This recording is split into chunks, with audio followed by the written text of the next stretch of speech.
Good afternoon, ladies and gentlemen. Welcome to the Pastor Scott Show. Go to pastorscottshow.com to connect with us online, pastorscottshow.com, podcast live stream, and our social media. All of those links are at pastorscottshow.com. Phone number, if you'd like to join the conversation, is 888-528-2557, 888-528-2557. Let's go to clip 7-1. If you read Ayatollah Khamenei's obituaries from Western media, you might think that a world leader, albeit a slightly controversial one, had died. The New York Times called him a hardline cleric who made Iran a regional power. They described his leadership style as avuncular and magnanimous. The Washington Post assured readers that Iran, under Khamenei, did not seek to destroy the Jewish state militarily, just its dissolution through referendum. The Guardian took us on a tour for his love of Victor Hugo and Persian poetry. They made him sound like a bookish scholar. While these gentle obituaries were being drafted in newsrooms across New York, Washington, and London, Iranians poured into the streets, not to mourn, but to celebrate. For 47 years, they have lived under a regime that imprisoned women for showing their hair, hanged gay men from cranes in public squares, executed political prisoners by the thousands, tortured dissidents, and treated the most basic human rights to speak, dress, and practice religion freely as crimes punishable by death. One of the strangest and maybe most frustrating parts of what's happened since the Iran war began, and this happens all the time, there's something going on in the news, is you have to kind of navigate how the news reports things. Because one of the things we've got to keep in mind is that information changes. Sometimes information changes because new facts come into play. That's often the case, and that's usually how that is with wars and things like this. Things happen. People don't really know. It takes a while, and maybe people have an opinion or they state something as fact. They're not always lying. Sometimes if they're wrong, sometimes they're just wrong. But sometimes they're lying or they shape things a certain way. The New York Times, and sometimes this happens on purpose. This was the headline for the Ayatollah's death.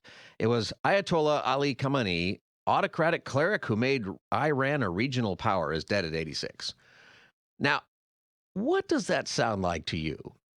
Now, the subheading acknowledged that he brutally crushed dissidents at home, and but the article had all kinds of sort of puff piece in it. You know, he liked to read different books, like he's this sort of scholarly guy, and they uplift him in certain ways. And he was a brutal killer of his own people. That's why you have so many people out there protesting and a supporter of all kinds of different terrorist regimes, part of a nation that the whole world agrees is a state sponsored of terrorism and was pursuing even more terrorism. And yet you got this obituary from several different newspapers sort of puffing him up a little bit, as they do. Go to 7272. It was official state policy. There is a reason Iranians are dancing in the streets right now. It is not because they want war. It's because they don't. The Iranian people don't need an obituary to tell them who Khamenei was. He wasn't a cleric or a statesman. He was an evil dictator who terrorized those who believed in basic human rights. The Iranian people have been waiting for this day for decades. They deserve more than sanitized obituaries from newsrooms that never had to live under the regime he built. And they also deserve what we all hope comes next: a free Iran. That's Maya Sulkin from the Free Press reporting on that.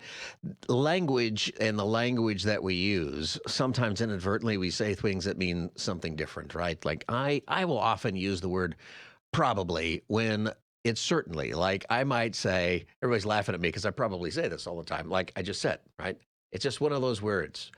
You know, if the building was on fire, I might say, Jose, we probably should get out of here. When the correct thing to say is, we've got to get out of here right now. It's like me saying, oh yeah, I'm a underwater ceramics technician. I'm just a dishwasher. Right. That's a little more exaggerated, right? But it's you know, we can use language to massage what we want to say if we want to tame it down. That makes me laugh because I have a friend, what he does for the military is he pumps gas. That's his job. But he calls himself, and I think his official title is, he's a petroleum supply specialist. That's what he does. I think I saw another one where it's like, I'm a senior promotions executive for a Fortune 500 company. And it's just one of those like guys holding a sign outside. That's saying, right. Come in. Tossing that sign up in the air. At any rate, one of the things that is so important is that we pay attention to how things are phrased. And we live in a world where everybody just wants to read headlines, where everybody just wants to sort of get the idea that is shaped in a way that fits what they want to believe. Now, often in some of these papers, the New York Times will have a title. There was an article recently that was all about this guy who was here illegally and a real puff piece on him and his family. He's a family guy and he's getting deported. And you feel really bad for the guy and you say, we shouldn't be doing this. Like, there should be another way. But 30 paragraphs into it, they finally drop in there that the guy is stealing identities. He's stolen his own identity. He's part of a ring of people that steals identities from people who are here illegally, which causes you a whole lot of problem. And he's totally into all this illegality. But they waited 30 paragraphs to mention that changes the whole story around.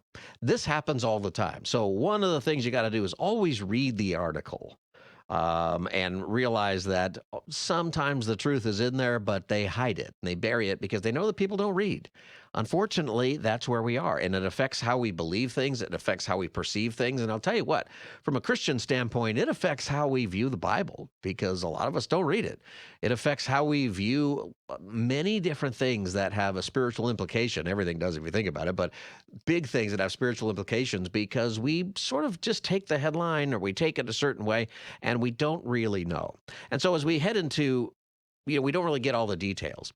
And we don't really understand the whys and what people are saying, what the bigger picture is. And today, some of what the news media does, the dominant news media in particular, is it has been bending these stories to make sure they don't offend their subscribers. Because a difference, for example, with the big papers today is that it's all driven by no longer advertisements, right? No longer you see ads in the paper for different things and that's how they get it paid for. Now it's subscribers and the people who are subscribing to different groups, and it can be on the left and right.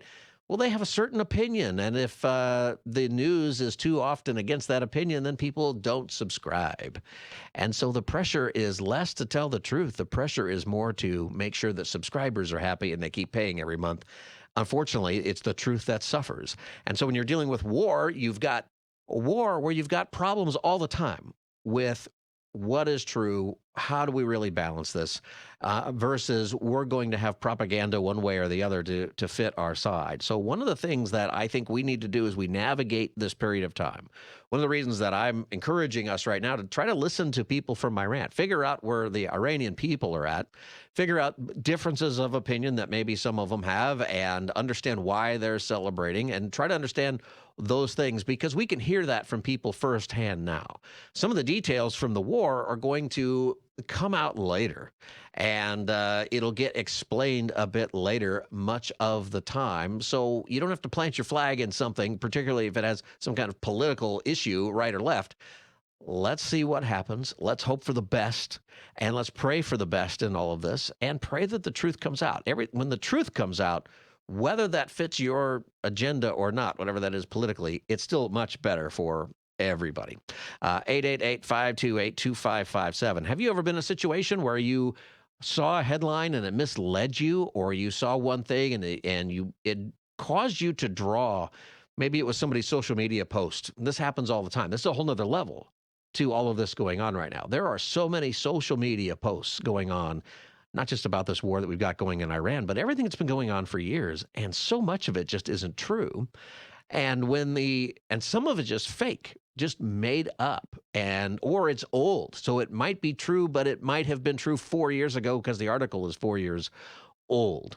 And I've seen that with here's the polling data on something. And it turns out that polling data is from 2021, but the way that the poster is positioning it is as if it's today. You got to be careful. All this is to say is remember what Jesus told us when we learned about the end times. What are the signs of the end of the age? And he says, don't be deceived. There is so much deception out right now. Many things you can find the truth if you wait, but you want to be really careful. 888-528-2557 is the number. This is the Pastor Scott Show. If you want to join the conversation, 888-528-2557. Don in L.A., welcome to the Pastor Scott Show. Yes, Scott, if you want to talk about framing, I think that it seems in the way you set this up was two things. Khamenei is a bad guy. I don't think there's a whole lot of debate about that. even though the New York Times might have tried to give a fuller picture of his life or whatever. But the other thing is the media, the easy punching bag everybody from either side is frustrated with. But the bigger picture, the bigger framing of this is, first of all, I think they should call this Operation Epstein Fury, not Operation Epic Fury, Yeah, because I think it's see, a distraction. so that's the framing that you want is you want to say that we have gone to all-out war in Iran so that the Epstein stuff gets off the front page. Yeah, pretty much. And But that's what also I'm talking about. Netanyahu Why? So you're suggesting, though, and you're not the only one who suggests that we're really going to do this just because of that? I mean, wouldn't you think if Oh, all those absolutely. files that are out there There's- and they're horrible and there's a lot that needs to come out there. It's a big deal. And if the president's involved or Well, whoever is well. involved, and they're guilty, that needs to come out and be clear. But that It's doesn't, not just but if he's not, then he's just doing his job here. It's not just no. It's not just that Trump doesn't want this to come out because of all that they got on him.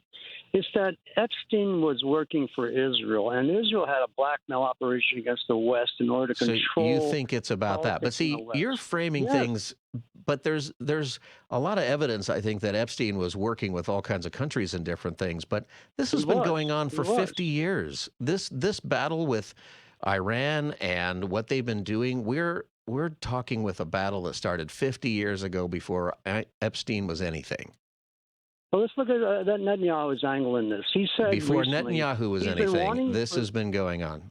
Don, I don't think Yes, this I is know. about. I don't think this is about Epstein. It's just not. I appreciate your call, but that's what I'm talking about. Is he's not the only one. He wants to frame this as just that. What bugs me too about kind of a lot of the Epstein stuff is that I feel like there's people on both sides who only care about how this affects Donald Trump. And they don't care about the women who are abused or the ongoing abuse that's happening with other women, probably affiliated with some of those other people now that Epstein's gone. And it's just all political. And I wonder if that's how we feel often about what's even happening in Iran when we see protesters holding up pictures of Khamenei in New York. American protesters yesterday marching in New York, holding up pictures honoring Khamenei. The guy wants to murder them. The guy wants to murder those same protesters. He wants to kill all of them, and they're holding up those posters. See, my question is for people like that, why do we think that? Like, why are they holding up those signs? I don't think they're holding up those signs because they've done their research and determined that Khamenei is actually the good guy. I think they've been told and been taught an ideology that says that Khamenei is the Iranian government is the last group of people to stand up to Western imperialists. And we'll hear more about that here in a minute. That's the ideology that I think even the New York Times, the reason they have a puff piece about him, I wouldn't call it, it's not really a puff piece, but the reason they soften it up a lot is because they don't want to offend those people because those are the people paying the subscriptions for that newspaper. See what I mean? We're going to war. People are dying. We've got people celebrating. We've got all kinds of risk. There's global risk. There are implications with China and Russia and the war in Ukraine. All of these things are connected. And I don't think it's that complicated. This is a 50-year-old thing. This is not about Epstein. This has been going on a long time. Multiple administrations have been dealing with this same thing. But we want to frame it based around our political opinion and midterms coming up and all that. We can't. We've got to get to the truth. That's why I think we have to be careful. I try to be careful, even though I obviously have opinions about why things are being framed a certain way. 888-528-2557, 888-528-2557. Cynthia in Palos Verdes, welcome to the Pastor Scott Show. About why things are being Turn your radio down, Cynthia. Cynthia, I'll come back to you in just a second. Turn your radio down so we can hear all of that. 888-528-2557 is the number of Pastor Scott Show. And the main thing I'm saying is when we hear things or we read things on social media, be careful. What I was getting at with the war in Gaza, there are all these reporters in Gaza, right, reporting on all this stuff. Well, one of the great things that happened was on X, where a lot of this stuff is done. It's probably the most powerful. And Cynthia, you can call back. It's just we heard you on the radio. You need to catch up with a little delay there.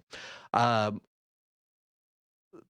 the social media on X, what they did was they posted now where you can find out where the person is posting from. And a lot of these reporters on the ground, they're in the Netherlands, they're in Germany, they're in India, they're in all these other countries, but they weren't in Gaza. And I'll bet we're going to have a lot of the same thing. Oh, I'm on the ground in Iran. No, you're not. You're in Oregon. Why are you putting it that way? We have to be wise to all of these things.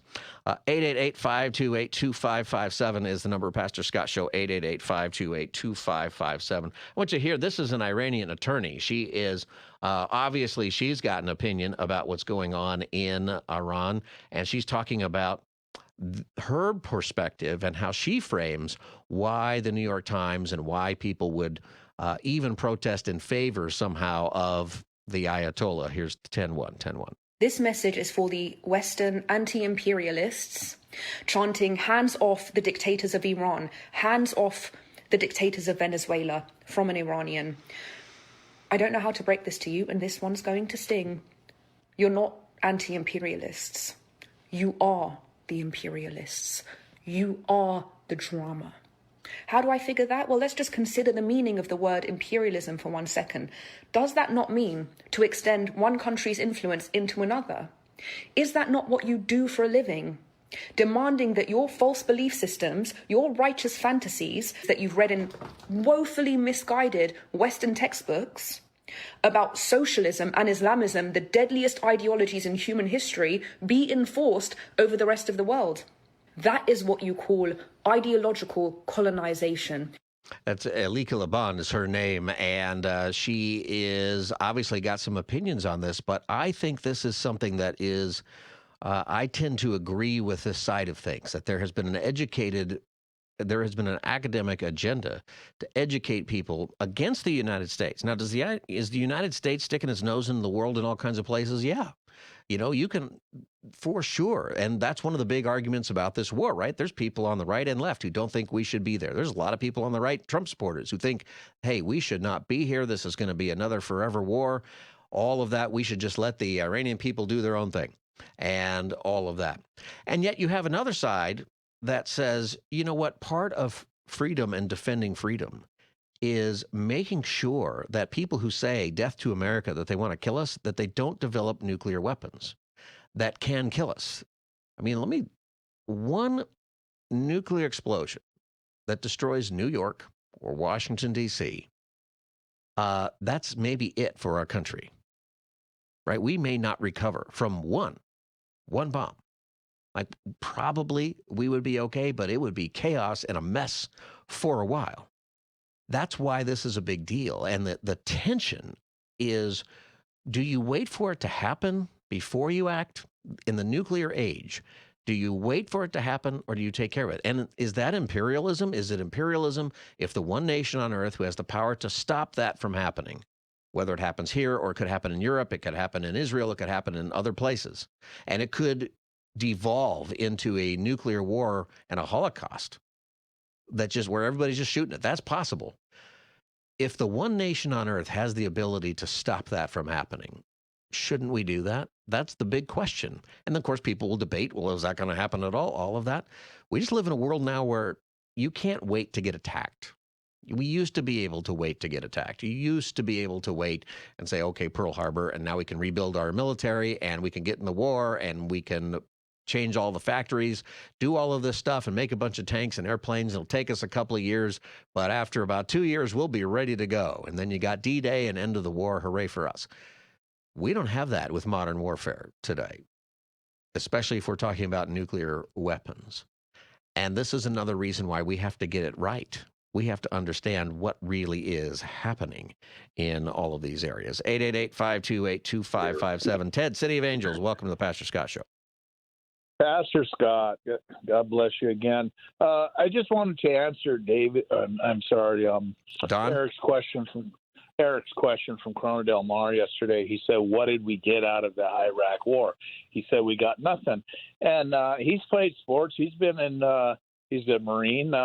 You learn knowledge about the enemy, and we are more prepared for the job at hand because of the experience and boots on the ground, everything. Well, That's what we got. hopefully lessons are learned because of that. And Eric fought there, so I certainly don't want to argue with him about different things like that because I appreciate his service and sacrifice for all of us. Correct. But we hopefully have learned our lesson, and I think that's what will play out here with Iran is. What happens if we find one of these mullahs who's willing to listen to us and just follow the basic demands? Well, then I guess that regime stays, just like is what's happening in Venezuela. Stays for now. We'll see. 888-528-2557. Pastor Scott Show, 888-528-2557. Be right back in 4 minutes. Scott. Welcome back, everybody. Pastor Scott Show. Phone number is 888-528-2557, 888-528-2557. Go to pastorscottshow.com to connect with us online. Hey, I want to tell you about Sanctuary Metals. They specialize in helping you move part of your IRA or 401k into physical gold and silver. And as we begin in this war going on, the stock market's going to be up and down. We're talking about, how to understand what's happening in a world where there's so much misinformation and or information you don't know is true for a while. The stock market's going to go up and down. It's going to be crazy because people don't really understand what's going to happen. You have to speculate, right? Well, you might say to yourself, I don't want to deal with that in my retirement. So what can I do to put my retirement in physical gold and silver? Well, Sanctuary Metals will help you with that. Give them a call. Here's how you can do it. The phone number is 800-801-9877, 800-801-9877. They're looking for people who have a IRA or 401k that's from an old job that's just sitting there and no one's managing it and you can't do anything with it unless you roll it over into a new IRA. You can do that with Sanctuary Metals. And also, if you're over 59 and a half, you may be able to roll it over with no taxes or no penalties if you qualify with a current IRA or 401k. It takes about 15 minutes over the phone to get started. They keep your gold and silver safely in IRS-approved vaults, so you don't even need to keep it in your house. It will be safe and secure there. So give Sanctuary Metals a call, 800-801-9877, 800-801-9877. Make sure you tell them Pastor Scott sent you to see if you qualify for a no-fee-for-life precious metals IRA. Sanctuary Metals, you can also go to sanctuarymetals.com. All right, let's go to clip number, what did I say, Jose? I said number 12. Number 12. There absolutely was an imminent threat, and the imminent threat was that we knew that if Iran was attacked, and we believed they would be attacked, that they would immediately come after us. And we were not going to sit there and absorb a blow before we responded, because the Department of War assessed that if we did that, if we waited for them to hit us first after they were attacked, and by someone else, Israel attacked them, they hit us first, and we waited for them to hit us, we would suffer more casualties and more deaths. We went proactively in a defensive way to prevent them from inflicting higher damage. Had we not done so, there would have been hearings on Capitol Hill about how we knew that this was going to happen and we didn't act preemptively to prevent more casualties and more loss of life. That's Secretary of State Marco Rubio talking about why we are doing this in Iran. And his argument is, what we were saying before the break, is that if you wait and it turns out to be nuclear or a terrible thing, then you're brought in for all kinds, if you survive it, you're brought in for all kinds of questionings. Well, if you knew about it, why didn't you respond? I'll tell you what, typically we don't respond first. We usually wait to get hit. And then even sometimes when we get hit, we still don't do anything. And I think that's where a lot of people feel, especially if you're older, my age, maybe a little bit younger, definitely if you're older than me. You're thinking, we've dealt with Iran our whole life. And this is kind of the Gen X finally saying to themselves, you know what? Since we were little kids, we've been dealing with the hostages and we've been dealing with the terrorist bombings and all of that. Maybe it's time that we knock it off before it does go nuclear. 888-528-2557. What we're talking about is how you have to be careful because we all have opinions, like I just shared, about why this is happening. And so much of it is political. It is to help or hurt Donald Trump, especially. There's definitely Trump derangement syndrome, which I think is a very real thing, where people look at everything in the world through the lens of how does this help or hurt Donald Trump? And to me, that's insane when we're talking about war. We're talking about sending our troops into battle. We are talking about things that have been going on for a long time. We need the truth. We need to understand what's going to happen and do it well. And especially when you have people from Iran saying, hey, please do this. Please rescue us from this regime. They're not saying that to give some kind of distraction for Donald Trump for something else that's going on. 888-528-2557. Oscar in Baldwin Park, welcome to the Pastor Scott Show. Hello, Pastor Scott. Thank you for taking my call. Yeah, just want to weigh in on the topic. My personal opinion on the Iran, us going to war right now with Iran, I think the administration maybe jumped the gun. I believe us as America, we got the resources and everything to maybe not be as dramatic as what we did. Maybe we could go more undercover stuff, sabotage some of their stuff like that. That's what I believe personally. And right now, I don't think it has anything to do with the Epstein files. I heard the first caller say that. I think it's even bigger than that. My own conspiracy theory on my end, I think maybe Trump's setting it up to, for himself to have a third term. That's just my personal, He's pretty old. He's pretty old to, to do the third term thing. You really think that? Do you think? Because he says, he jokes about the third term, but he's also talked very openly about who would succeed him if it's Vance or Rubio or whoever else. And he's openly stated he's not going to do that. He can't do that. I wouldn't support that. Yeah. I mean, I don't know. I just don't think his I believe Trump has the right idea to do things. He just goes about everything, I think, too dramatic, like with the whole ICE things, the raids like that. Just everything's like dramatic, kind of to a degree. He's a showman. So I think that's it. I mean, he's going bypassing Congress and stuff like that. I mean, Iran, like you said, Iran's been a threat for almost 50 years. But I think us as America, we can always there's a almost like controlled crime. Like with them. I know they're doing horrible things over there to their people and stuff like that. But my only concern is what's the end game? What's going to be for every action? There's a reaction, right? So.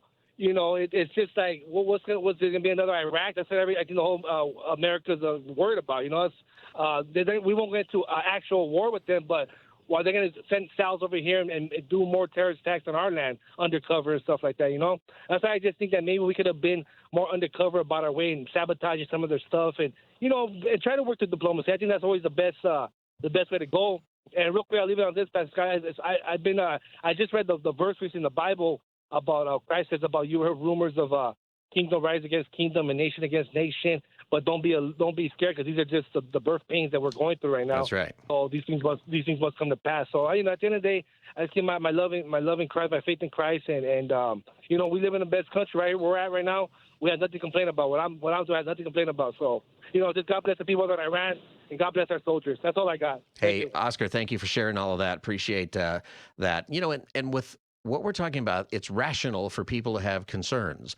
If you're old enough to have seen what happened in Iraq and Afghanistan and those different things, it's rational for us to say that didn't turn out too well, But I also think you can, since it has started, there's also the hope that it turns out much better, that maybe we have learned some lessons with all of this. And time will tell. It's going to be one of these things where history always looks back and gets a better perspective, and there's nothing you do about that. That's the way things always are.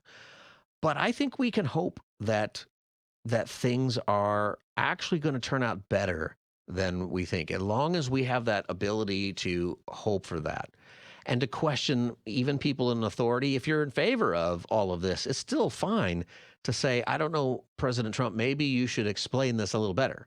Maybe we need Rubio out there a little bit more to make sure that we understand the imminent threat. Yesterday, somebody said in the administration, and I'd like to get some more clarification on this. What was said was that the Iranians, when they were coming in to negotiate, that the first thing that they told the Trump administration a few weeks ago was, we have enough uranium to make 11 nuclear bombs. And I looked that up. The UN and other people, they recognize this. There's a lot of differences between Iraq and Iran. But one of them, when we're talking about these wars, is we made a lot of statements about weapons of mass destruction for Iraq. And we went to the UN and we presented that case. And Colin Powell was there with those signs. And they've got these mobile units. They're going to spread the chemical weapons and all of that stuff. Well, we never found any of that stuff. And we went in there and we took out the Ba'ath Party, Saddam Hussein's party, took out those guys, and then we installed some guy that nobody liked, and it was a mess. This is different in two different ways, in multiple ways, but in at least two different ways. One of the differences is right now the world agrees that they're trying to including the UN, including all the groups, that they're trying to make nuclear weapons. And when you saunter into a negotiation and the first thing out of your mouth is, it turns out we've got enough uranium where we could build 11 nuclear bombs. What are they saying that for? How do you take that? You're the negotiator. You've been negotiating for a long time. You have a regime that says death to America, a regime that has just murdered 30,000 of their own people for protesting against them, a regime who recently has murdered people, women, just for showing too much hair outside of their hijab. You have this horrific regime that is behind Hezbollah and behind Hamas, behind the Houthis, that are the grossest terrorist organizations in the world, that have documentation about why they want to kill Jews, kill Americans, and even kill other Muslims, by the way, that don't agree with them and their interpretation of Islam. All of those documents say it. You can go read it. And that group, who religiously believes that their job is to wipe Israel and the United States, the great Satan. Israel's the little Satan, by the way. We're the great Satan. That's their theology. To wipe us off the map, and they come sauntering into a negotiation with, we got enough uranium to make 11 nuclear bombs. So what I would ask you is, how do you respond to that? How do you, if a negotiator, respond to that when one nuclear bomb can end our country? That, I think, is the difficult predicament that we found ourselves in. And, of course, Israel, what they've said openly about Israel is it's a one-bomb country, meaning that all we need is one to wipe out Israel. And that's true. They bomb Tel Aviv, probably not bomb Jerusalem because the holy sites are there and all of that. Tel Aviv or Haifa or some big city probably ends that country. If you're Israel, how do you respond to people who say they want to kill you, and you happen to know where all the big guys are meeting and you can take them out? You probably take them out when you're talking nuclear weapons. And you've been putting up with this for years. I think we need a lot more understanding about what is potential here and to push some of our local politics aside to say, these are existentialist issues. These are issues where we need to find what is true. We need to find some agreement. I'd like to know, is that what they said in those negotiations? Because I'll tell you what, for me, if you came into those negotiations and the first thing out of your mouth is from a group that wants to kill me, oh, we got 11 nuclear bombs that we can make, we have enough uranium for that, I think you go to war. I don't think you have a choice if that's, in fact, what was said there. What say you? Phone number is 888-528-2557, 888-528-2557. When we come back, we are going to give away some free tickets to Called, our women's program, Called and Equipped 2026. We'll tell you how to get free tickets to that when the Pastor Scott Show Tuesday edition continues in just a moment. Stay tuned. Welcome back, everybody. Pastor Scott Show. Pastor Scott Show. Go to pastorscottshow.com to connect with us online, pastorscottshow.com. Phone number is 888-528-2557 if you want to join the conversation, 888-528-2557. Special announcement. Giving away tickets to Called and Equipped. It is a soul care gathering for women. If you are involved in ministry at all in your church, coming up on March 19th from 11 a.m. to 2 p.m. at Brookside Golf Club in Pasadena. We've got a great program put together for you. Becky Brown from New Life Live is our keynote speaker. Amberly Nisi, I think it's her name. She's a comedian. Do I have that right? Nisi. No, she's Niece. We've had her on the show, and Niece was nice. She was. And she is going to be very, very funny at that, plus many other speakers are there, worship time. And we're going to give away some free tickets. You can go to kkla.com to get tickets and purchase those tickets right now. You want to make sure that you can get those. But if you want some free tickets, now listen up. I'm going to give you something different. This is a phone number to text. It's the only purpose of this phone number. So this phone number I'm about to give out, don't call it for the show and don't call it at all, but just text. You need to text the word called, C-A-L-L-E-D, called. Text the word called to this number, 866-347-4959. 866-347-4959. Text the word called to that number. We're going to take caller or texter number 9. Texter number 9, you're going to get 2 free tickets to Called and Equipped Thursday, March 19th at 11 a.m. to 2 p.m. It's at the Brookside Golf Club at the Rose Bowl. Not in the Rose Bowl. It's at the Rose Bowl in Pasadena. Anywhere in Southern California, you want to come up, even if you're in San Diego or if you're up in Santa Barbara, you want to drive into town. And this will be a fun gathering. The whole purpose is to speak into women who are leading their churches. Whether you are on staff or whether you teach a class, you lead a small group, or you teach the kids, or you're passing out the bulletins or the coffee, or maybe you just don't have an official role, but you come every Sunday and you pray for people and you know that you're adding value at your church. We want to be able to pray for you and to encourage you, and that's what this is about. So anybody who is a woman who is working at her church or serving at her church in any capacity, this is for you. All right, Called and Equipped is what it's called. It is Thursday, March 19th. It is at the Rose Bowl, at the Brookside Golf Course at the Rose Bowl. And you can buy your tickets right now at kkla.com. But if you want some free tickets, text this number one more time. Text the word CALLED to 866-347-4959. 866-347-4959. Sally Duran, you are our winner from yesterday. We didn't get a chance to put your name out over the air, but is that right? Am I right, Sally Duran? All right, you won yesterday, so thank you very much for doing that. 866-347-4959. That's the text line only for the tickets. So that's the number. The phone number for our show to call in and join the conversation is 888-528-2557. 888-528-2557. I found this Iranian comedian online. His name is Puya, and he's hilarious. Here's a couple of things, though, that he is saying in response to this war, kind of in a funny way, but he's also very serious, I think, coming from his Iranian perspective. Number 17. I'm sick of people gaslighting Iranians with like, oh, but Trump doesn't care about the good of the people of Iran and human rights. He just wants his own benefits. Yes, we know. We're not stupid like you. We know. But those same people who say that to us, they're like, but Iran's Islamic Republic was the last line of defense against Western imperialism and was for the people of Palestine. You think they wanted the good of the people of Palestine? Idiots. That's one of the most incredible things out there, that the Iranian government wanted the good of the people of Palestine. They're the biggest abusers of Palestinians in the world.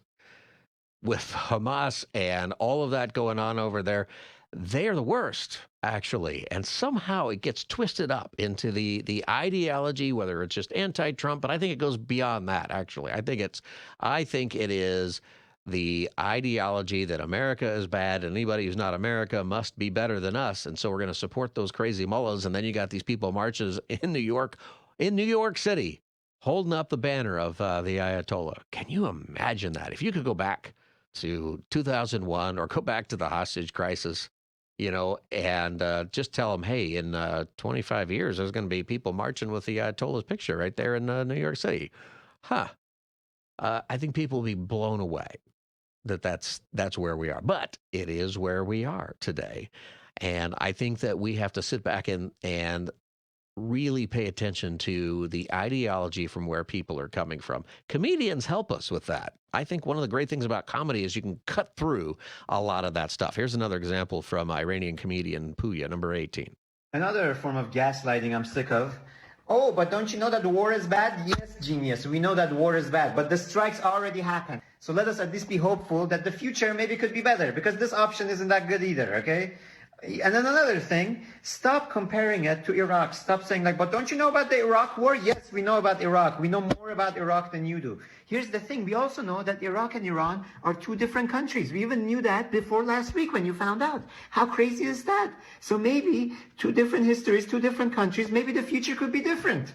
Let us at least be hopeful and stop just trying to win an argument. Shut up. He says, we know that Iraq and Iran are two different countries. We know that better than you do. In fact, we knew that before last week, actually. Iran and Iraq fought a war for 10 years. It was so bloody and horrible. And the people there, they all understand what's going on a lot better than us. He's just addressing, this is why I think we need to listen. I'm going to say this for a while. We always should listen to people, right? The same reason we needed to listen to Venezuelan people when we toppled Maduro, instead of these crazy people out there carrying his picture and acting like we need to free that guy. And, it's totally legitimate to criticize U.S. actions and whether or not we should do that and all of those things. But to say those guys are good guys, they're not. The world is better off without those two guys. It just is. With those guys in power. So even if it's should have been done differently, those arguments are all fine. But you know what? We need to listen to people and why they're really suffering. And that's because the ideology today is, and part of far left ideology, although it creeps in on the right in some different ways, the far right, is to explain to you how other people are experiencing life in places where you've never been, to explain to you how they ought to feel, and then to criticize them when they tell you how they feel with their own experiences, and to say, well, that's not your experience because I learned in my university that you have a different experience.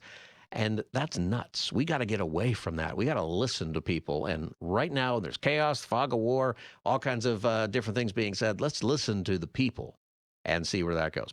Pastor Scott Show, 888-528-2557, 888-528-2557. I think we have a winner for the free tickets to Called and Equipped. Who's the winner, Jose? Winner is Mary Fernandez. Mary Fernandez. Congratulations, Mary. You'll get your tickets. We'll get all of your information on that. And thank you for doing that. We're going to give away tickets to Called and Equipped every day this week and maybe right up to the event, which is, it's already the 3rd, so it's in a couple of weeks on March 19th. If you did not win, you can keep trying to win the free tickets, but I would urge you to go to kkla.com and get your tickets now. Just click the Called and Equipped banner for the Gathering for Women, Called and Equipped 2026. It's Thursday, March 19th, 2026, 11 to 2 at the Brookside Golf Course. All right, just a couple of minutes left today, 888-528-2557. Once again, we want to be in prayer for everybody involved, the people there, for all of our politicians. We want the truth out of our own government. We want them to do things in a way that is legal, even though, when people argue about should Trump have informed Congress or let Congress vote on this, or did he have the right to do it? The answer is probably everybody's right and everybody's wrong on that. And that's why every president has had the same discussion every time they go to war. I mean, let's not forget that President Obama went to take out the Libyan government, and this is what Nancy Pelosi, Speaker of the House, said in 2011. Madam Speaker, Madam Leader, you're saying that the president did not need authorization initially and still does not need any authorization from Congress on Libya? Yes. Yeah, so it was okay then, but not okay now. And it's on both sides, right? So back then the Republicans were complaining just the opposite. Just take a deep breath, pray for our people, pray for our leaders, and pray for the best. It's possible, like I've said before, that we're going to come out of this and there will be a much freer country in Iran, which is much better for all of those people. It's better for the whole world. It impacts our other adversaries, the big ones, Russia and China. Russia yesterday was yelling about World War III, and it's upsetting to them, the idea that Iran could fall and Venezuela is gone, Cuba might be next, and where are they going to get their cheap oil that they can steal? How are they going to get their cheap drones that they're using in that war? And it probably affects that war and might lead to a peaceful, even the best possible solution to that war. There's a lot more going on than anybody knows, and we want to pray for the best for the world with all of that. This is why we should understand ideology. And for our Christians, we need to understand why we believe what we believe. Why did Jesus warn us about deception? Why does he warn us about staying focused on the things that we can control in our life and making disciples? Because this world is not a truthful place. And there's a spiritual battle happening that shows itself in the war that goes on in the military with actual war. There's a war that goes on spiritually in the mind of people and how we view each other and how divided we are over silly things so often, in the ideologies that we're teaching that are false.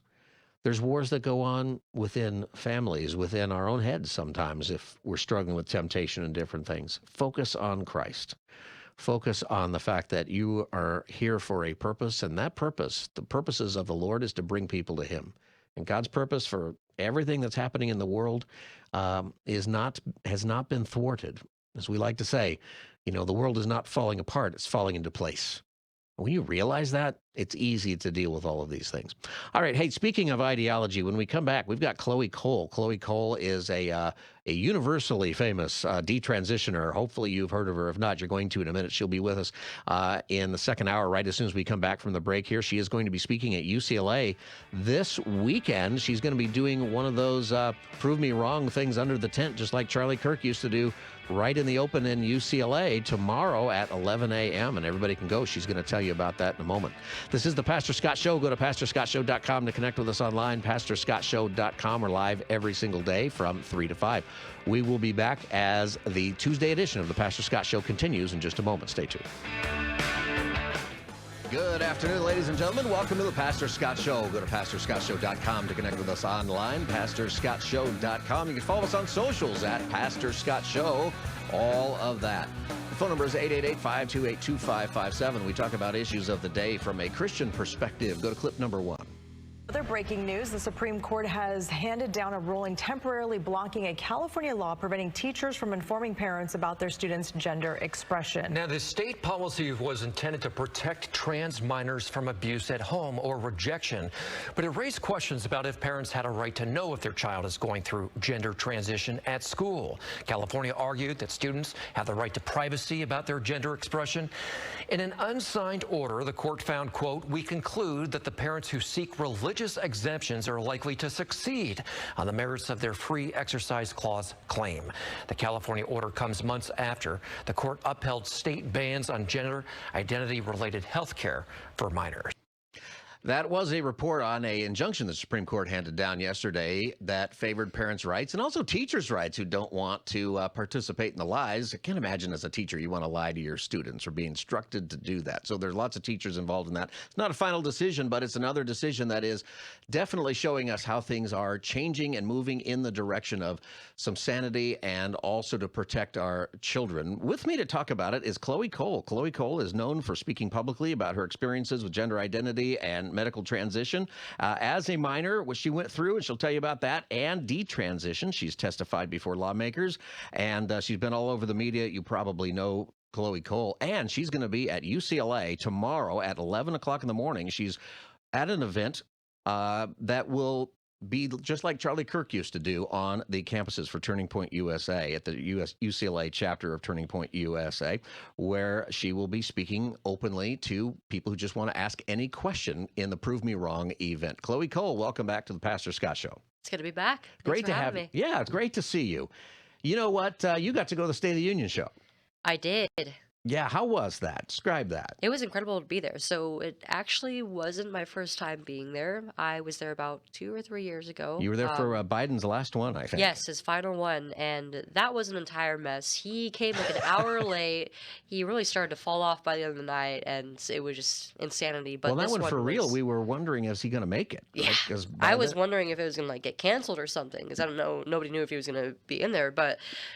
this one was incredible. I mean, Trump really pulled it off. He was really strategic with it, like bringing in all of these people who have fought for our country or have been harmed by Democrat policies in some way, and just really exposed these Democrats in Congress for who they really are. They refuse to stand for people, for these heroes in our country, and for people like Sage, another detransitioner who was invited as a special guest after being ripped away from her parents and then being trafficked across state lines because the authorities refused to give her back because her parents loved her the way that she was beautifully born as a young woman. Yeah, so let's talk about that. Do you know Sage? Have you met her? I haven't personally met her. I believe I met her grandmother a few years ago at an event in the Northeast. Mm-hmm. But I've heard of her story, and it's just such a harrowing story, everything that she's been through, and to see her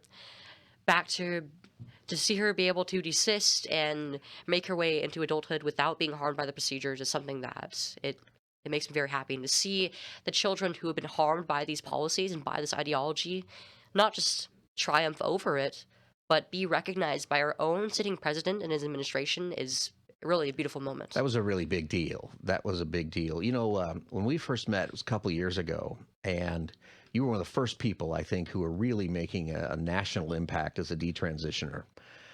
But at the time, I mean, people were in a different place. We still have a long way to go with it. But the difference now that that is on the national stage and people are realizing that in this case, this isn't just a person making a decision or parents going along with it. This is parents were excluded. It was another state. It was the state forcing this transition on this young woman. Yes, and it started in school for her. Yeah, in the school.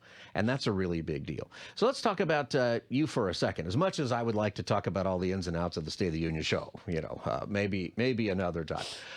But, for you, there's a piece of that, I think, over the last couple of years and so many stories that have occurred just recently that I think you've had a lot to do with. So let's tell the audience, for people who don't really know you, what your story is and what brought you to this point today.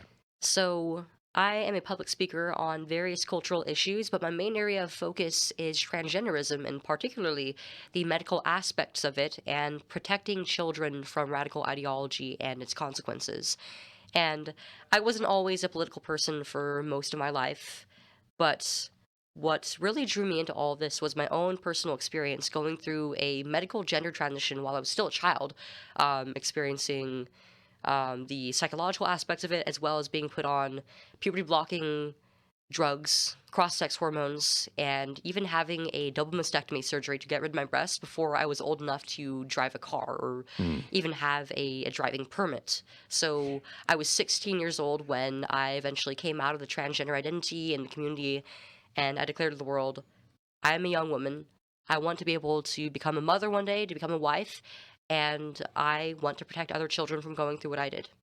As we talk about this on our show, we often bring up the fact that there are so many young people today who I think are going to be abandoned eventually when this ideology wanes and there's no political advantage to it, which I think is where we're headed. And that, I think, is one of the most horrific things. We need to be there for these people who are in that same situation as you were. Right.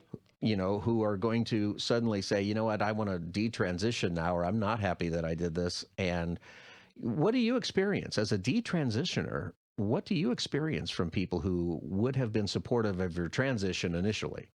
Well, the very moment I detransitioned, I lost all of my support and friendships from within the transgender community, and I was either ignored at best or harassed and told that it was all my fault, even encouraged to take my own life by the same people who once celebrated me as a young hero for going through surgery so young. And I think that my own story exposed insecurities and fears that a lot of transgender people have, but it's also something that's being weaponized by the community, by its ideologues, and by the doctors as something that's rare. Detransitioners are often brushed off as political detransitioners who are just grifting or trying to make money. But I mean, I not only face persecution from this community and from radical leftist ideologues, but I also am in a place right now where I have basically really no healthcare. I can't really get anything that I need, and that pertains to my hormone levels or consequences from being on these drugs. And I have no idea what the future of my health is going to look like because there's so little research on this. There's no standards of care. There's no codes for doctors to even bill for, and just no framework for the medical system to deal with people who regret this, who are detransitioning, and need help. And that's why, as you said, there's been so much progress that has happened on this issue, and it's kind of a cultural hot button right now. But we really need to hold this industry and these politicians' feet to the fire until we get to a point where the children who have been harmed can get legal recourse, and they can also be taken care of by the same medical system that hurt them in the first place. All of the arguments, in favor of this, in favor of, I don't even want to call it medicine, right? It's all experimental and it's ideologically driven. It's all about, hey, people should be able to make their own choice, and we need to believe the children and all of this, right? And pushing them into, which is crazy, because my son just got his driver's license. He's got his license, and he's still not allowed to drive friends in the car. He's not allowed to drive after 11. That's a new rule, that I didn't even know was a rule. Wow. When was that put in place? I don't know. I never heard of it. I can tell you I'm happy about it. As a dad, I was very happy the first time he went out, oh, you have to be back by 11. How about that? We understand that children are not in the situation where they can actually give consent or make wise choices. We do that with everything else. But with this, we're pushing people to make lifelong decisions, and then we don't help them when they want to undo it. Right. I think that's the first time I've heard that you can't get as a detransitioner. My guest is Chloe Cole. She is a world famous detransitioner here. And I'll just universally famous. You might as well, right? We don't know who's living on other planets right now. On tomorrow, March 4th at 11 o'clock, she will be on the campus of UCLA at the Prove Me Wrong event hosted by Turning Point USA, right there in Bruin Plaza, taking questions just like Charlie Kirk used to be about all kinds of things. We'll get to that. But of course, some of them are going to be about this. The fact that there's not medical care for you. So what do? For a detransitioner, you still have to deal with the effects of the surgery, of the hormones that you took, all of this, none of which they mentioned, I suppose, at first. None of the substantial complications were ever mentioned or warned about. Yeah. So a lot of what I'm experiencing, which I have complications from all three of the main treatments, the puberty suppressing drugs, the testosterone injections, and the surgery to this day. And there's so many unknowns with it. And I've tried to go back to the doctors that have done this to me. I've tried to see new doctors, and a lot of them just don't really have answers for me. There's nothing, which is crazy, because anything else that people go through, there's follow-up. There's what if this happens, there's what if this happens. Okay, here's the procedure for these complications. But there's nothing for this? It seems to be the case, yeah.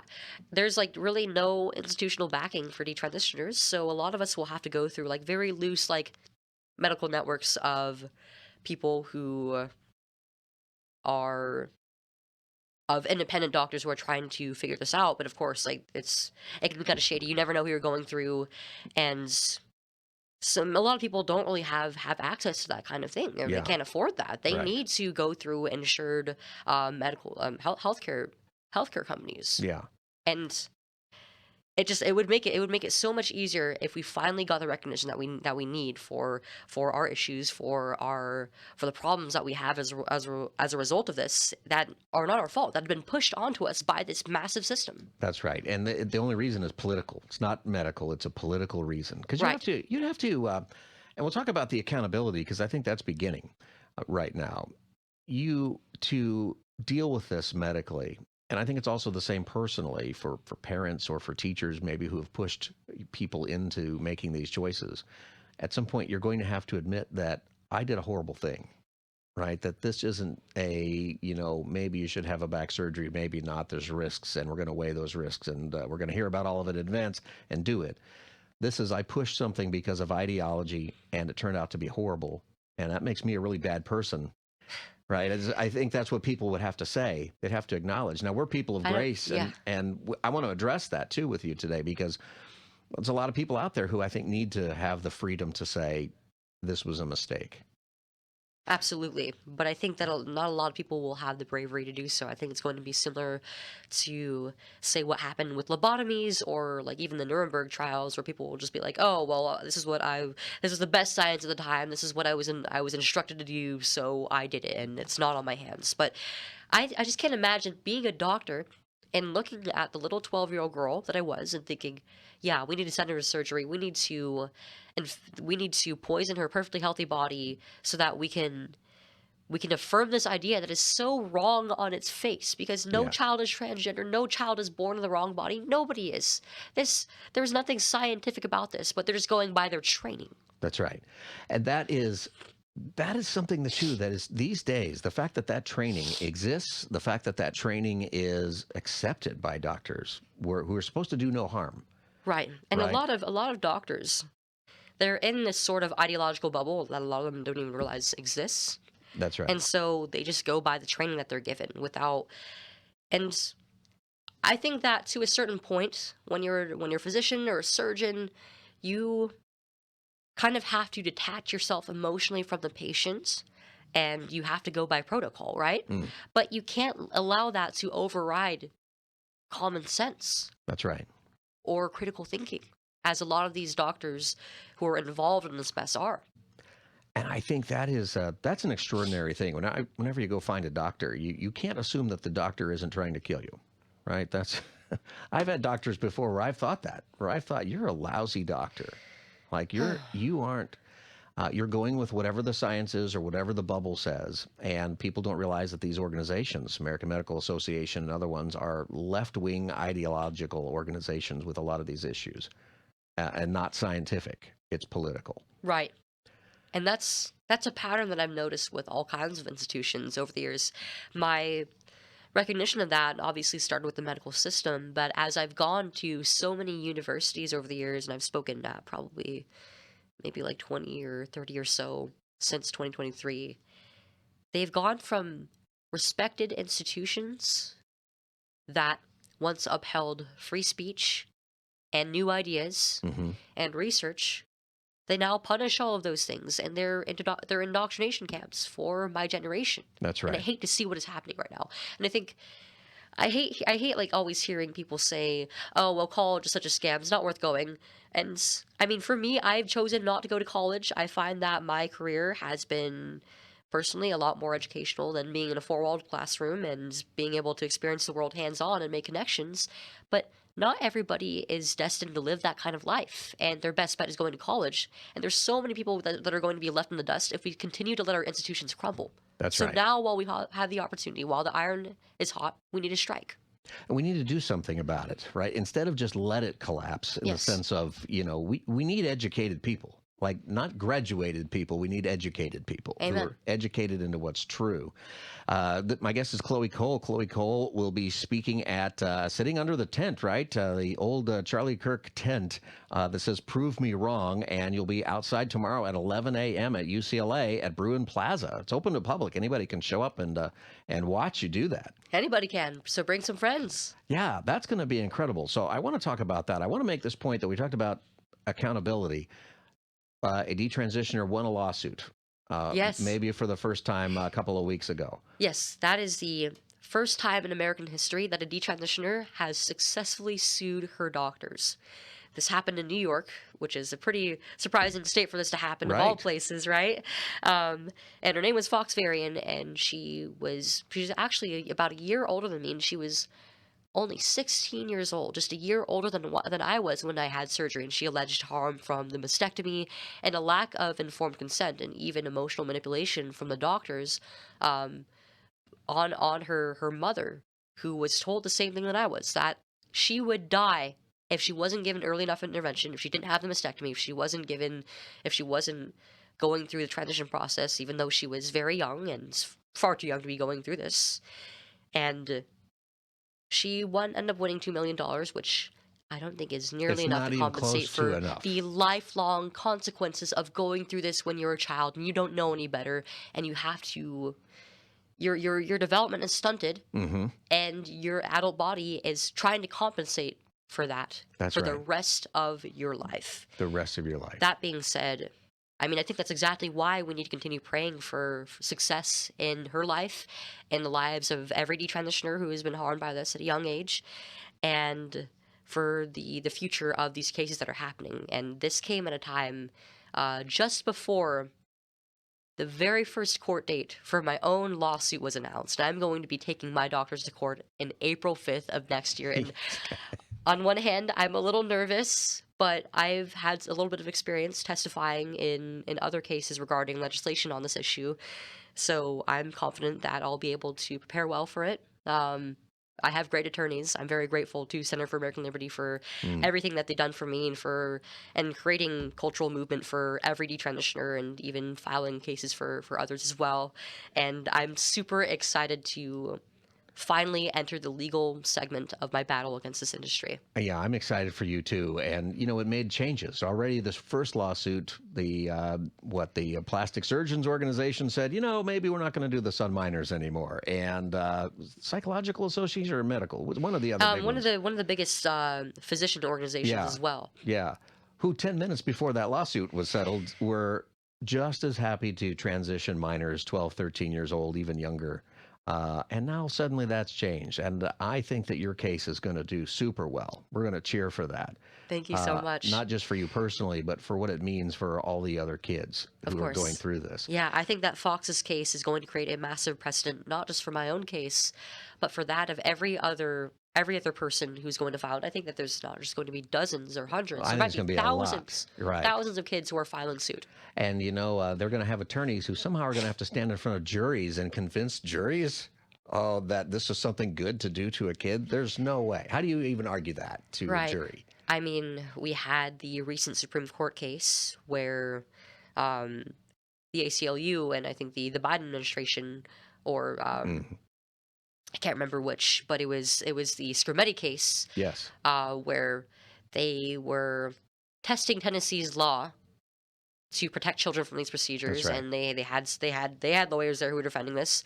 We'd be surprised at how the left is not backing down on this issue, but I think that we are very clearly going to win. It is shocking. That case, listening to that was really surprising that anybody would defend those points of view. But one of the big things that came out of that Supreme Court case was the attorney for the left had to admit that actually there's not big suicides going on, that the lie that you were told, for example, and all these kids are told that your kid's going to commit suicide if you don't do these procedures is not true. And that was the entire basis for these treatments. And we're watching in real time as this ideology and its stronghold on our culture, on our institutions, is just crumbling down. And I think that although we have a lot more progress to go, as long as we keep working hard, we are going to destroy this industry for good and restore the rights of children and parents and their safety. And we want to defend those kids. I got to take a break, so we'll come back in just a second. We want to talk about your event at UCLA tomorrow, as you will be under the Prove Me Wrong tent at Bruin Plaza, 11 o'clock, March 4th at UCLA. Everybody's welcome to go. My guest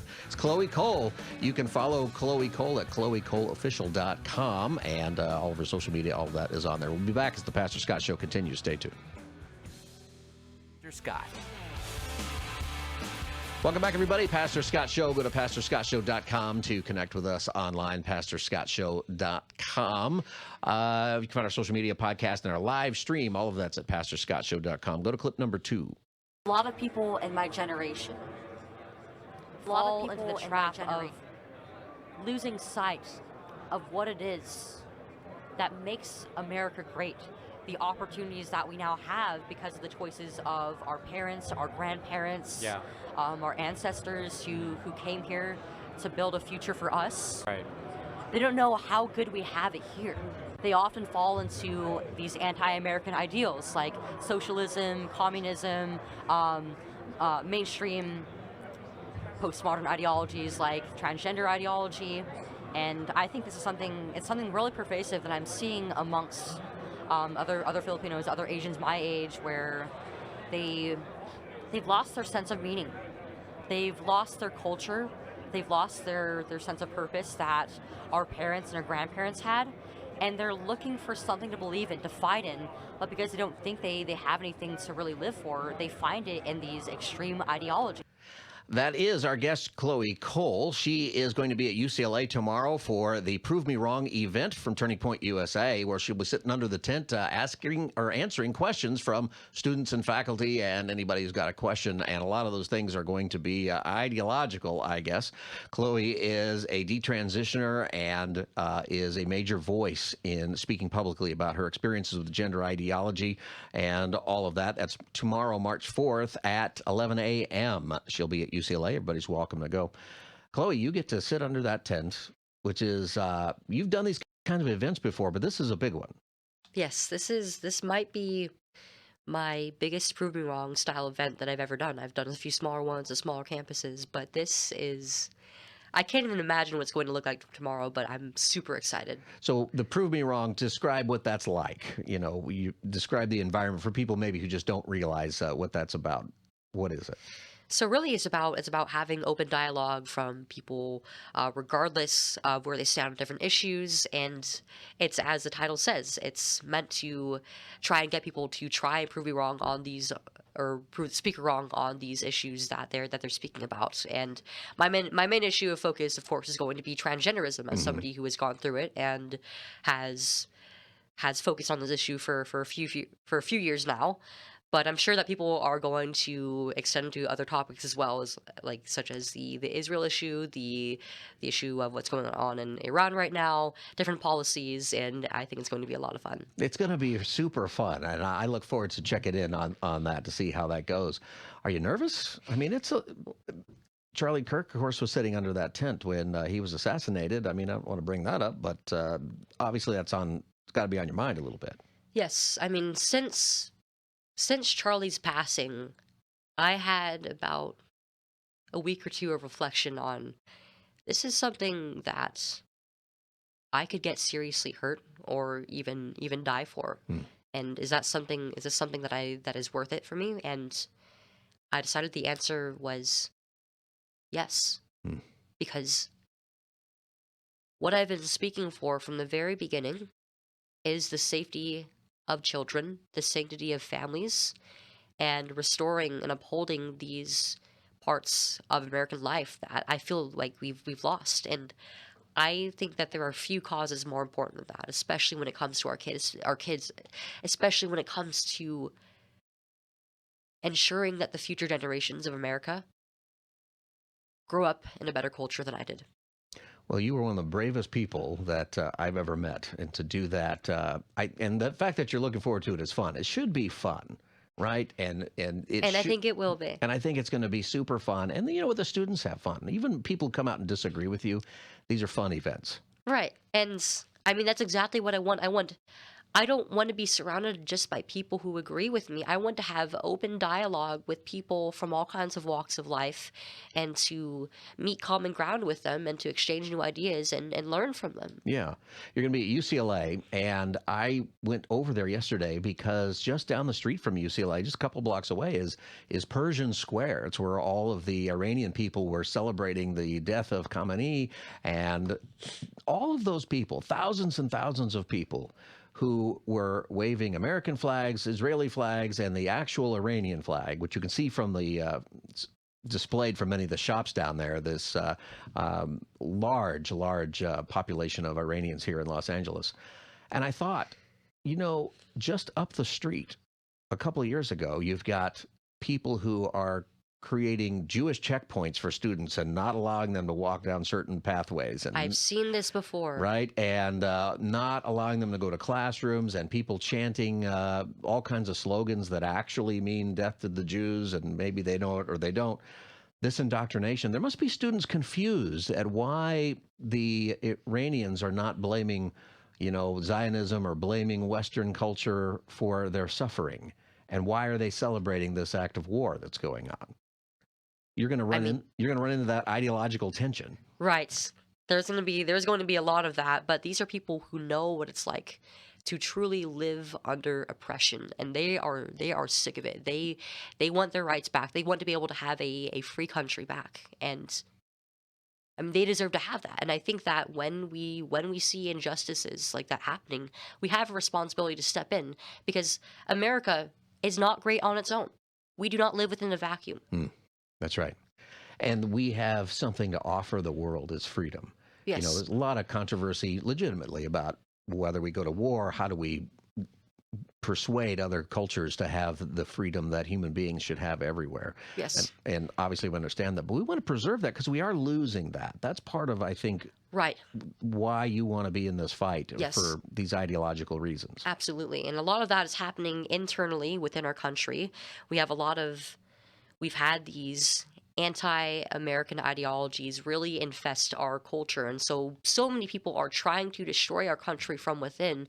But there's also these outside forces, such as these countries like Iran, where their leadership they're run by extreme Islamists who hate everything that America stands for. They hate everything about the West. They hate everything that makes us great, and they seek to destroy that. Yeah. Chloe Cole is my guest. She'll be at UCLA under the Prove Me Wrong tent for Turning Point USA tomorrow, March 4th at 11 o'clock in Bruin Plaza. It's open to the public if you want to come check it out.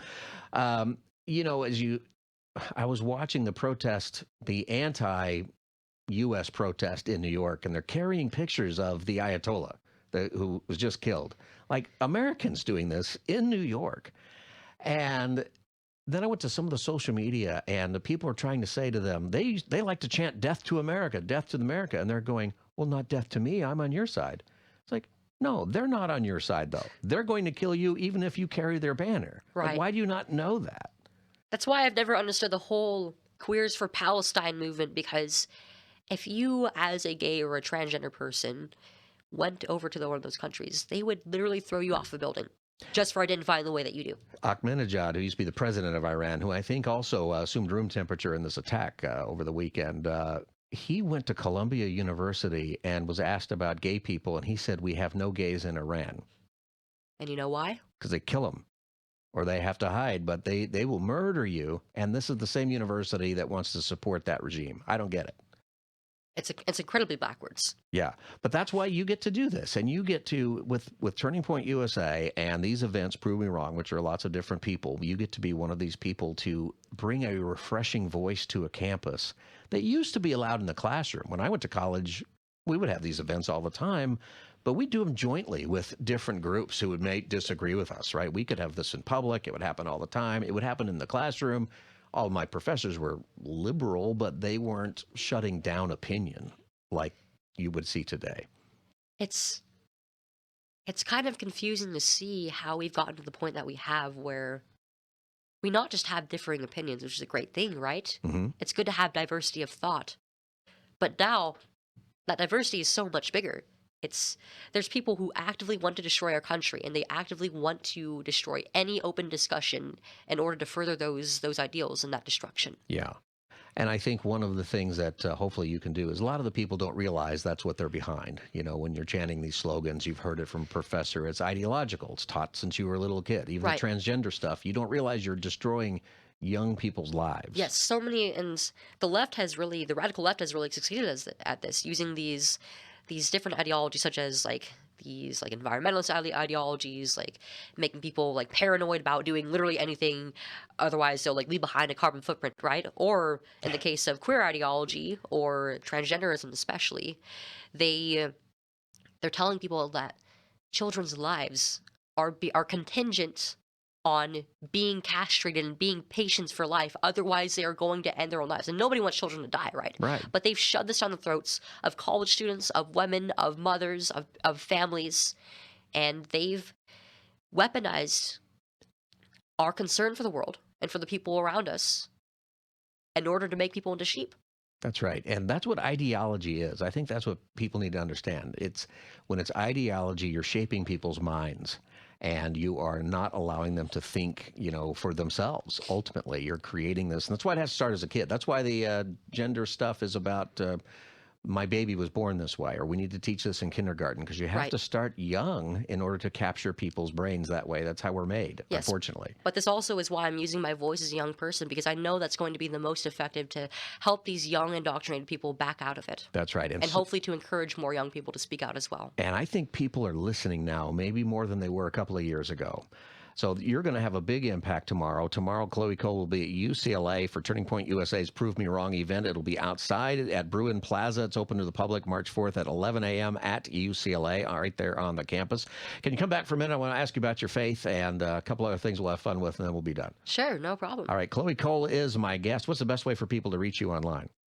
All of my socials are on choocole.com, CHOOO, 3 O's, COLE.com. CHOOO Cole is your social media handle on all of them. Most of them, yes. I'm also Chloe Cole on X. Okay, all right, Chloe Cole on X. All right, or you can also find it all at ChloeColeOfficial.com. This is the Pastor Scott Show. We'll be back with Chloe Cole as the Pastor Scott Show continues in a moment. Go to PastorScottShow.com to connect with us online. We'll be right back. Stay tuned.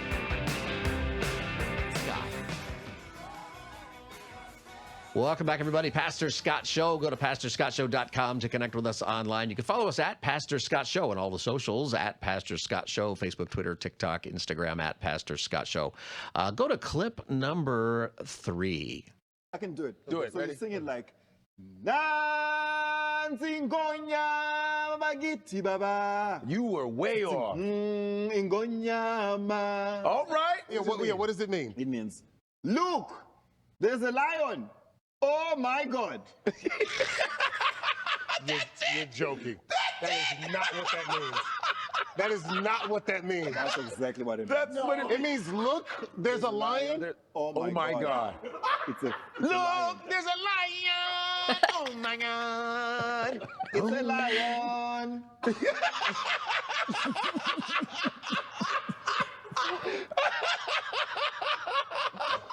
This whole time, I thought it was like this beautiful, majestic. Look here, like, there's a bull That lion. It's a lion. that is a, viral clip, Chloe. I want to play that for you because I laughed my head off at that song. That can't be what it actually means. It can't be. That can't be, but you know what? I think it can. They're probably like, who's going to look that up? How many people can sing whatever language that is? Now I want to like know the thought process behind this.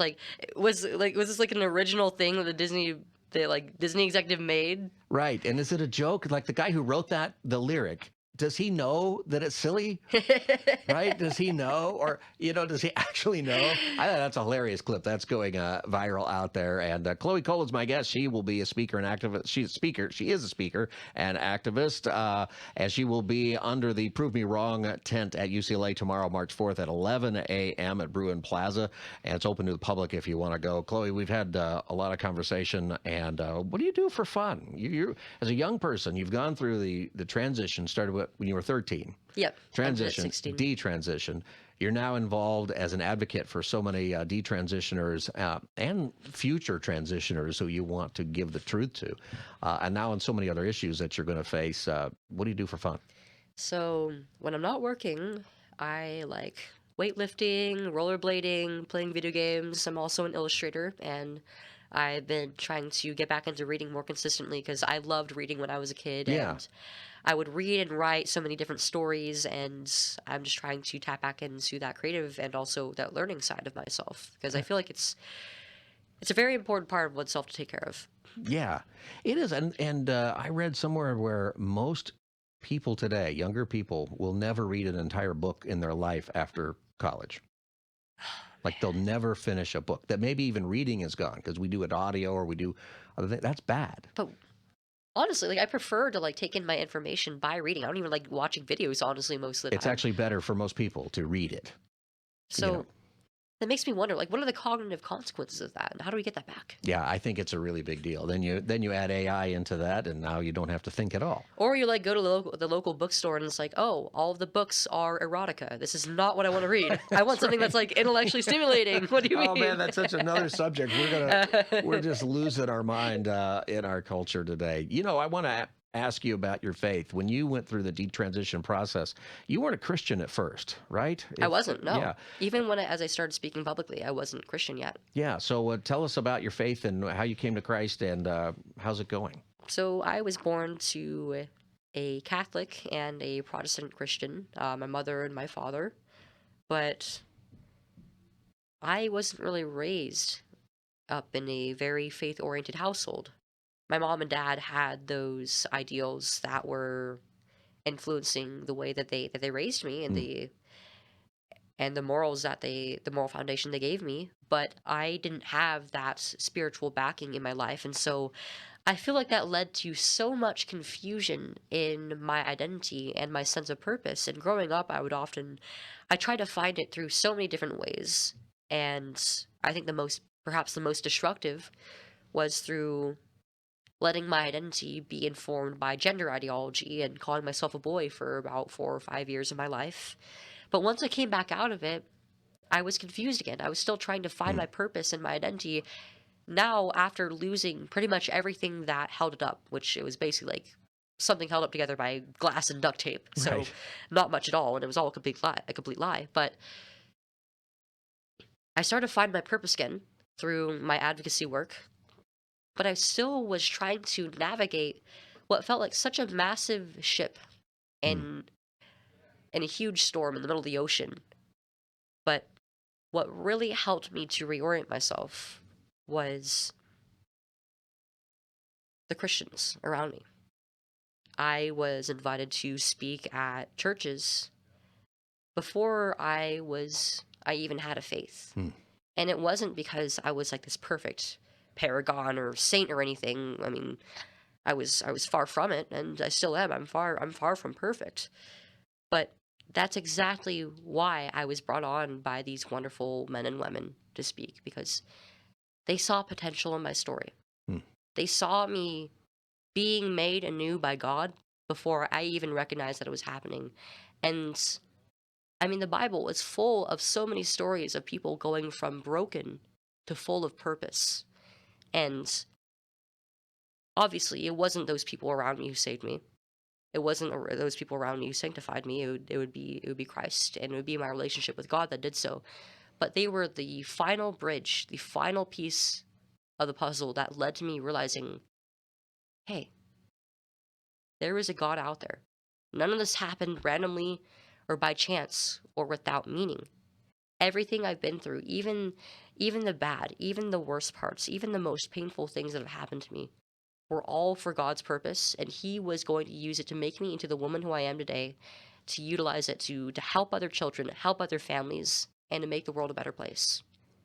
I think that is so, it's beautiful. I love to hear that, what the Lord's doing in your life and the purpose that you have. Do you think that a lot of children who are being pushed into this ideology, transgender ideology, or different kinds of queer ideology that's out there, is it because they're looking for purpose or because they feel empty? Like, where does that begin? Why are so many people susceptible to, now some people have things going on, right? But I think Right. there's a whole lot of other people that it's really a contagion, right? Or they're being pressured into this. Right. I mean, we could go all day into the sociological and psychological aspects of it, but at the end of the day, I think what this is downstream of is a deeper crisis in meaning in our culture that Gen Z and the generations that are going to come after us have are being raised up in. And we're seeing that present in so many ways other than transgender ideology. We're seeing a lot of people go into the homosexual lifestyle. We're seeing a lot of people get sucked into addictions to alcohol, to drugs, to pornography, and gambling, and so many different vices, right? It's all because they're looking for something to live for, something to sustain them emotionally and spiritually. And in a culture that no longer has Christ at the forefront, it's so easy to get lost in all the noise. Yeah, because you're going to believe in something. Right. Right? If you're going to reject Jesus, well, you're going to believe something. And unfortunately, there's a lot of things to believe that are actually really terrible Right. for you out there. Well, your voice in this world, I think it's going to help a lot of kids. And what I say to, and grown-ups too, actually, in all of these ways. And what I tell our audience all the time is we as Christians need to be the same way that the Christians were who impacted your life, who understood that God loves you, that God has a plan for your life, and that we are there for people who are going to go through a crisis, and it's coming, and they're going to be abandoned like you were from all of their friends and everybody who pushed them in this direction. Yes, and we need to ensure that they will get the protection that they need in order to prevent this, and for those who have already been hurt, that they will be able to find their way back into a normal, healthy life. That's right. That's right. Well, Chloe Cole, can I pray for you? You have a big event tomorrow, and I want to pray for your safety and for all the words that you're going to have to say, because who knows what kind of questions people are going to ask you. I would appreciate tomorrow. that. Thank you. God, I thank you for Chloe. I thank you for her life and for all of the ways that you're using her to bless each and every one of us, and especially for kids who are struggling in all of these areas, particularly gender identity, ideology, but so many other things, as she mentions, that our kids are struggling with. I pray that you give her safety tomorrow at this event at UCLA, that you protect her and everybody in her team and all of the students who would be there. I pray that you give her wisdom in how she responds, and that you would work in the lives of the students who are there to listen, even the students who might be angry, the students who might not be on her side, that they would listen and come away understanding truth and understanding that there's a lot of things that are being taught today that are just not true, and that we should be a culture that pursues truth. And particularly for our faith, we want to make sure that we are upholding the truth. I thank you for Chloe. I pray that you continue to grow her faith and keep her healthy and strong and make her voice heard as far as it can be heard. In Jesus' name, amen. Amen. Thank Chloe, you so it's much. always great to have you on our show and to talk about whatever. I'm looking forward to the oddball question that you get tomorrow that you're not expecting. That's what I want to know. Somebody's got some question for you, like, I don't know anything about the UFOs. I don't know. Yes, I very rarely get questions that I get stuck on, but I mean, there's so much going on in the news cycle right now. Just might be one or a few. There might be one. And I'm glad that people are asking. The event is at UCLA. It's called Prove Me Wrong. It's put on by Turning Point USA. And it's March 4th. That's tomorrow, Wednesday, 11 a.m. And it will be on Bruin Plaza. Everybody is welcome to go. Chloe, how do people find you online? I'm on social media. I'm on X and Instagram, and I have a YouTube channel as well where I'm going to be releasing a lot more, both short form and long form content, such as interviews and video essays. But you can find all my socials at choocole.com. CHOOO, 3 O's, COLE.com. CHOOOCOLE. Yes. All right, very good on social media. And you can always just Google Chloe Cole. You'll find her. She's all over the place. But don't look at my Wikipedia page. Most of it's lies. Yeah, that's right. I should have checked that out. Is this true? I'll do that. And I look forward to seeing your illustrations one day and maybe a book that you write about whatever it is. And I'm working on that as well. All right. Well, keep having fun out there, Chloe. Thanks for joining me. Thank you so much. This is the Pastor Scott Show. You can get our podcast and our live stream and everything else is at PastorScottShow.com. PastorScottShow.com. Everybody, thank you for listening. Have a good night. We'll see you tomorrow live from 3 to 5. Good night.